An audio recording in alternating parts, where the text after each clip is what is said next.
with a nice little rectangle. Perfect. Take it between your fingers, hold it out to the side, just like that. All right, Julia, let's show them what we do with those dollar bills. That's right. We're going out there. You grab it.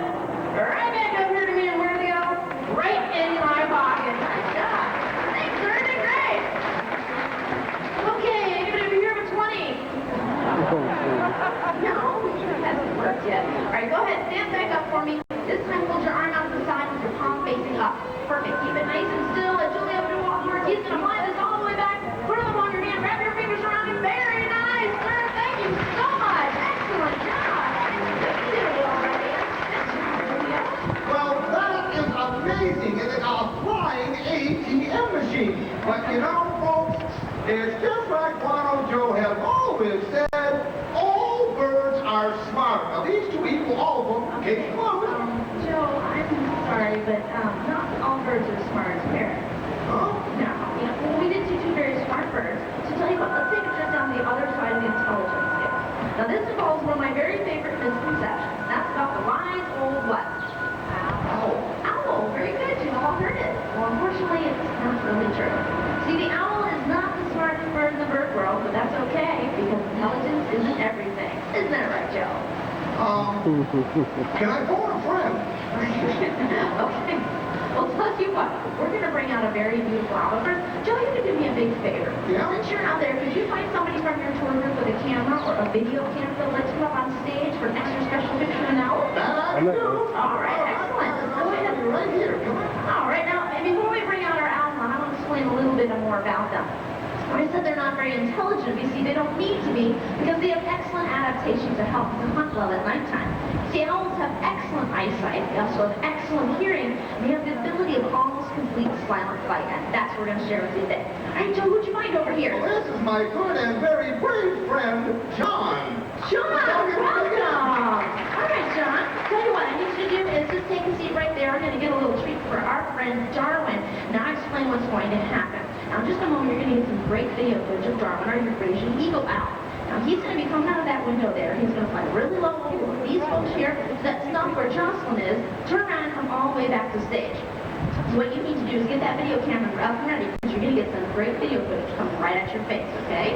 All right, John? All right. Don't worry, he's not going to hit you. He's going to go right over the top of your head. He's going to land on this tree right behind you. He rarely ever misses. You're going to be just fine. You ready to meet Darwin? All right, everyone feast their eyes on this window with me. Darwin, the Eurasian eagle owl. Here you go. All right, John, you all set? Okay, this happens pretty quick. Now remember to listen as Darwin flies overhead. You see, owls have specialized feathers with fringes along the edges to absorb sound, so you can't hear them when they fly. That's how they sneak up on all the bright night. All right, John, get ready. Oh, did you get it? Good job. Tell you what, John, let's get a better angle of them, okay? Why don't you come stand right over here? There you go. There's a perfect shot. Those beautiful bright orange eyes. Lovely camouflage coloring. You know, it's going completely into the background.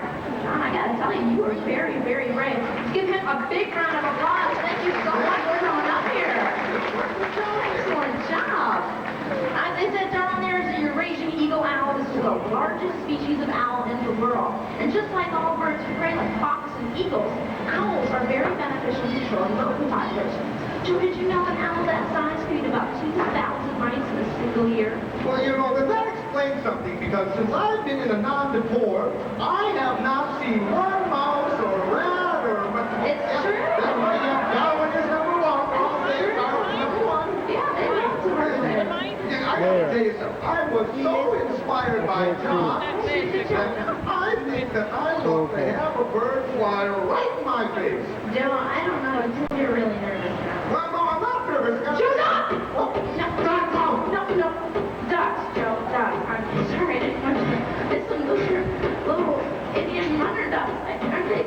Joe, you okay? Well, I'm fine, but I happen to know for a fact that those were attack ducks. Now, you folks were lucky that I was here. Okay, chicken. No, not chicken. That's not a nice thing to say. Oh, Joe, I would never call you chicken. That's not what I meant. You said good chicken. Yeah? Yeah, these right here. Here. Why don't you feed them? Here. I've got a chicken on my head. Now, these pretty little birds, these are Burmese red jungle fowl. They come from Asia. In fact, all the chickens that we know of and some of us even eat today are actually descended from this particular species right here. Well, then that would make this the mother of all chickens. chickens. Yep, the original recipe. That's full of emotion. Okay, I'm gonna go now. I'm gonna my No, I was really impressed with how you handled that. Thank you very much. You know what? I have something special for you now. What's that? How about we give you a nice close look at a baby bird? A baby bird? You're gonna love our little baby bird. His name is Webster, and he's a baby black vulture. And there he is right up there, Joe. Oh, you call that a baby? Oh, I certainly do. Now, little Webster here is a year old. Here he comes. Woo! Nice and low. And don't worry, he's not going to get any bigger than this. But he is going to be visiting you folks right here, so you might want to sit down as he comes along. Woo! Good job, Webster. See, birds of prey reach their full-size age at about 3 months of age when they leave the nest, so he's not going to get any bigger than this. But now, vultures like little Webster here are very, very important to have out in the wild. You see, they eat the carcasses of animals that have died, and see, that helps prevent the spread of disease. See, nothing in nature is ever wasted. So these guys are kind of like nature's recyclers in a way. They're very good to hang around. That reminds me, I've got some recycling at home that I gotta do. Oh, excellent. Joe, I'm so glad to hear you recycle. You know, if we all recycle, this world would be a lot better place to live in. Little Webster, you did such a good job. Are you ready to go? We'll see you later. All the way back to there, that's Webster, the baby black vulture. You know, I've been thinking, I think probably it would be a really, really nice idea if everybody in the audience here got a nice close-up of a bird. Joe, that's an excellent idea. Why don't we give everybody out here a nice close look at a hawk? How does that sound? Oh, all right. All right, now get your cameras ready because my friend Orion's going to be flying all over the place around here. He joins us from right up there, and he's going to be making his way nice and low all the way up to Cassie. All right, Orion, you ready to come out and make your presence known? Come on out, buddy. He looks a little shy today. Hey, Orion, you ready? Come on out. Now, Orion is a very special type of hawk. It's called a Harris hawk. Now, Harris hawks are found in the desert, primarily southern Texas, Arizona, and New Mexico. But a really interesting fact about Harris hawk, there he is. Here he comes. As you see that, they live in family groups. See, this is one of only 2 species of hawk in the world that are social. The other one being the Galapagos hawk. See if we can get a flight over you folks coming through. Now, see, what happens is that these guys team up in groups about 4 or 5, and that helps them to take down larger prey, say the size of a jackrabbit. It's really the only way a bird of prey this size could take down something that large is by using teamwork. And they can all share together in the meal. It's a very smart bird. Now, Orion here is about 4 or 5 years old, and that's doing really well for a walk out in the wild.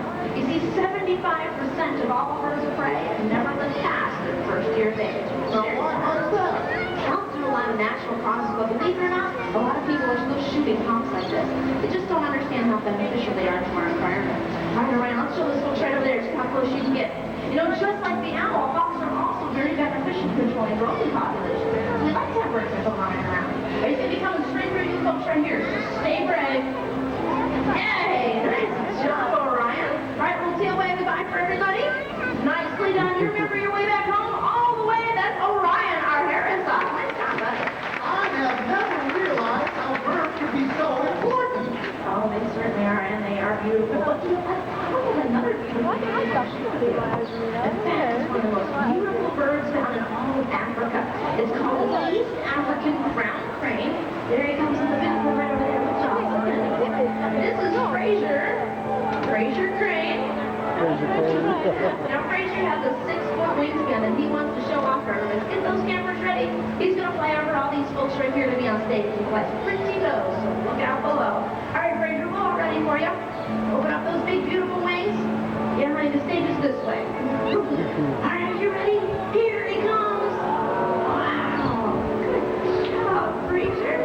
Now, they're called crown cranes because that beautiful tuft of golden feathers you see up there in the back of his head. And they're very important out in the wild controlling insect populations. Because a lot of insects like mosquitoes can carry a lot of disease, but they can do a lot of damage to our crops. Hey, Joe. Yeah? Do you want to feed Fraser? Well, he's bigger than the chickens. There you go. I'm feeding him. What's that? I'm feeding him. So tell me, how is a bird like this doing out in the wilderness? Well, the fact is the East African crown crane isn't